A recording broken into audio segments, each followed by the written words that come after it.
Hello everyone, আমি আরেকটি video নিয়ে চলে এসেছি। এখন কিছু কথা বলে নেওয়া দরকার।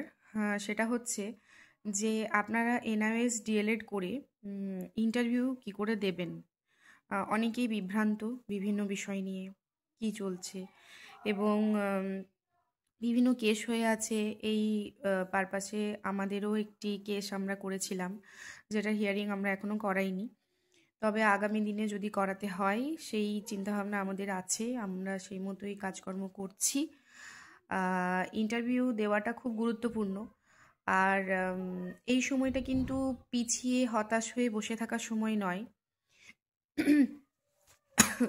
সরি, প্রত্যেকের উদ্দেশ্যেই একটাই কথা বলছি যে আপনারা যারা বুঝতে পারছেন না তারা, আমি এখানে কমেন্ট সেকশনে বা ডেসক্রিপশনে আমি কন্ট্যাক্ট নাম্বার দিয়ে দেব।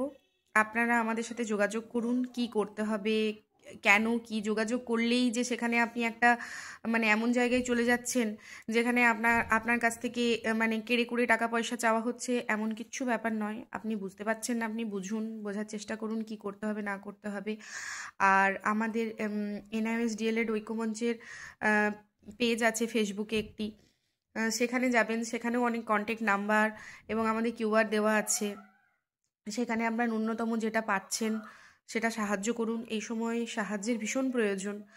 আর হতাশ হয়ে বাড়ি বসে থাকলে কাঁদলে কিছু হবে না, লড়াই করতে হবে, ঠিক আছে? উল্টো দিকের প্রতিপক্ষ যিনি আছেন বা যারা আছেন তারা তাদের মতো চেষ্টা করছেন। প্রত্যেকে দেখুন, লড়াইটা নিজের নিজের মতো, ঠিক আছে?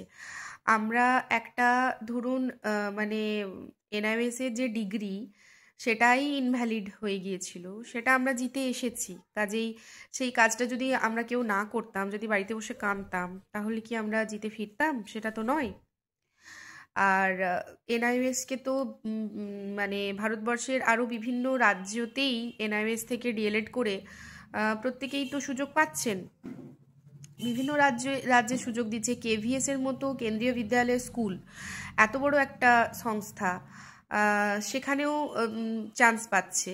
সেখানে আমাদের ওয়েস্ট বেঙ্গলে কী সমস্যা হচ্ছে সেটা আমাদের বোঝাতে হবে, যে কেন আমরা পাবো না বা কেন কি কি ব্যাপার। সেটার জন্য তো মানে আমরা তো গিয়ে কারোর বাড়ি গিয়ে বোঝাতে যাব না, সেটার জন্য কোর্টে গিয়ে কথা বলতে হবে এবং আমাদের পক্ষে নিশ্চয়ই উকিল কথা বলবেন। কাজেই যেটা বুঝতে পারছেন না, বোঝার চেষ্টা করুন, আমাদের সাথে যোগাযোগ করুন। আর এই ক্ষেত্রে আরেকটি গুরুত্বপূর্ণ বিষয় বলে রাখা দরকার, যে এই কেস সংক্রান্ত বিষয়গুলো খুব গুরুত্বপূর্ণ বিষয় এবং এগুলো খুব চিন্তাভাবনা করে নিজেরা ডিসিশন নেবেন। কারণ অনেক জায়গাতেই অনেক গ্রুপ অনেক বিভিন্নভাবে পিটিশনার বানাচ্ছেন, ঠিক আছে, তারা করুন, কোনো অসুবিধে নেই। যার যেখানে মঙ্গল হবে তিনি সেখানেই যান। আমরা কখনো এটা বলবো না যে এখানেই আসতে হবে, আমাদের সাথেই থাকতে হবে, এমন কোনো বাধ্যবাধকতার নিয়ম নিয়ে ব্যক্তি স্বাধীনতা আছে প্রত্যেকটা মানুষের।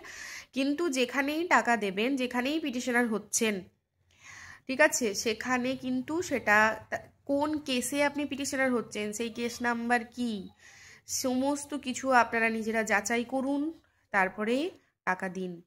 আজকে এই মানে আমাদের কাজ করতে কেন অসুবিধে হচ্ছে জানেন তো? কারণ আশেপাশে অনেকেই আছেন যারা বিভিন্নভাবে এরকম হয়তো অনেক জায়গায় মানুষ ঠকে চলে এসেছেন, বা এখনো হয়তো অনেকেই ঠকাচ্ছেন। তো সেই কারণে কি হয় যে আমরা যারা অনেস্টলি কাজ করার চেষ্টা করি তাদের একটু অসুবিধে হয়। তো সেই কারণে আর এখানে কিন্তু মানে কেস ওরিয়েন্টেড কোনো কথাবার্তা, কি ব্যাপার, আমরা কি এখন ভাবছি, এই নিয়ে কোনো কথা বলবো না, বলতে চাই না।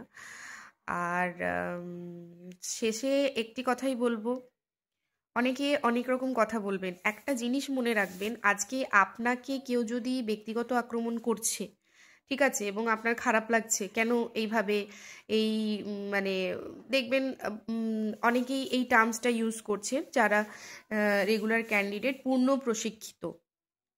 কারণ তারা ওই 18 মাস আর 24 মাসের ওই বিষয়টা তাদের এখনও মানে বোধগম্য হয়নি, যেটা আমাদের সুপ্রিম কোর্টে অলরেডি আমরা একটা জাজমেন্ট পেয়ে এসেছি, বা তারা ডেলিবারেটলি হয়তো সেটা বুঝতে চাইছেন না। তো যাই হোক, তারা তাদের মতো লড়াই করুক, কোনো অসুবিধে নেই। এখন এটা বললে অনেকেই আমাদের গ্রুপ মেম্বাররা আছেন, তারা বলেন যে এটা কেন বলছে, খারাপ লাগছে। আরে ভাই, আপনার খারাপ মানে আপনাকে যদি খারাপ লাগানোর মতো কেউ কোনো কথা বলে, ভাই আপনার ওয়েট আছে। আমি যাকে তাকে গিয়ে, আমি একটা ট্রেনে যাচ্ছি কোথাও একটা, বা বাসে করে যাচ্ছি, বা কোথাও রাস্তায় বেরিয়েছি, আমি একে তাকে গিয়ে একটা খারাপ কথা বলবো না, ঠিক আছে? তো সেটা ভেবে চিন্তে কাজ করুন। কাজেই ওখানে গিয়ে কে কি বলে দিল, তার জন্য কি হলো, যেটা মানে উত্তরের মতো করে দিতে হবে এবং ঠিক জায়গায় দিতে হবে। এগুলো খুব বোকামো প্রত্যেকে, মানে একটাই কথা বলবো, যে আমরা কিন্তু শিক্ষক হয়ে কোর্সটা করেছি, তাই শিক্ষক সুলভ আচরণগুলো মানে যাতে আমরা বজায় রাখতে পারি, আগামী দিনে সেই চেষ্টাই করব। কাউকে গিয়ে পোক করা, ঠিক আছে, বিরক্ত করা, এটা যেখানে আমরা ছাত্রছাত্রীদের শেখাই, সেখানে আমরা এটা নিজেরা করতে পারি না, তাই না? তো সেই জায়গা থেকে আমাদের সাথে যদি মনে হয় যে বুঝতে পারছেন না যে আগামী দিনে আদৌ ইন্টারভিউ কিভাবে দিতে পারবেন বা সেই রাস্তা কি, তার জন্য আমাদের সাথে যোগাযোগ করুন। Thank you.